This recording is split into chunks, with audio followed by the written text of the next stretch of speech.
ঝিনাইদহে ছাত্রলীগের ঝটিকা মিছিল। মোহাম্মদ ইব্রাহিম হোসেন, রিপোর্টার।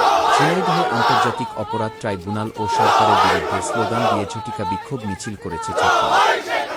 আজ ৮ জুন ২০২৬ রোজ সোমবার ভোর ৫টার দিকে জেলা শহরের প্রাণকেন্দ্র পায়রা চত্বর এলাকায় প্রত্যক্ষদর্শী ও স্থানীয় সূত্রে জানা গেছে, শেখ হাসিনার বিরুদ্ধে প্রহসনের ট্রাইব্যুনাল বন্ধ কর এবং আওয়ামী লীগের নিষেধাজ্ঞা প্রত্যাহার চাই সংবলিত ব্যানার নিয়ে মিছিলটি বের করা হয়।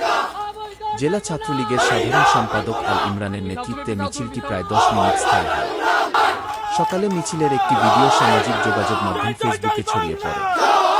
ভিডিওতে দেখা যায় নেতাকর্মীরা জয় বাংলা, জয় বঙ্গবন্ধু, জয় শেখ হাসিনা, শেখ হাসিনা বীরের দেশে আসবে ফিরে বাংলাদেশে এবং আওয়ামী লীগের নিষেধাজ্ঞা মানি না, মানব না বলে স্লোগান দিচ্ছেন। তবে এই ঝটিকা মিছিলের বিষয়ে ছাত্রলীগ বা সংশ্লিষ্ট অন্য কোনো পক্ষের আনুষ্ঠানিক বক্তব্য পাওয়া যায়নি।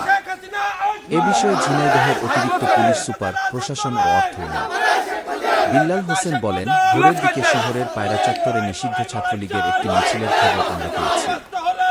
মিছিলের একাধিক ভিডিও ফুটেজ আমাদের হাতে এসেছে। ভিডিও দেখে মিছিলে অংশগ্রহণকারীদের শনাক্ত করার কাজ চলছে। দ্রুতই তাদের বিরুদ্ধে আইনানুগ ব্যবস্থা নেওয়া হবে।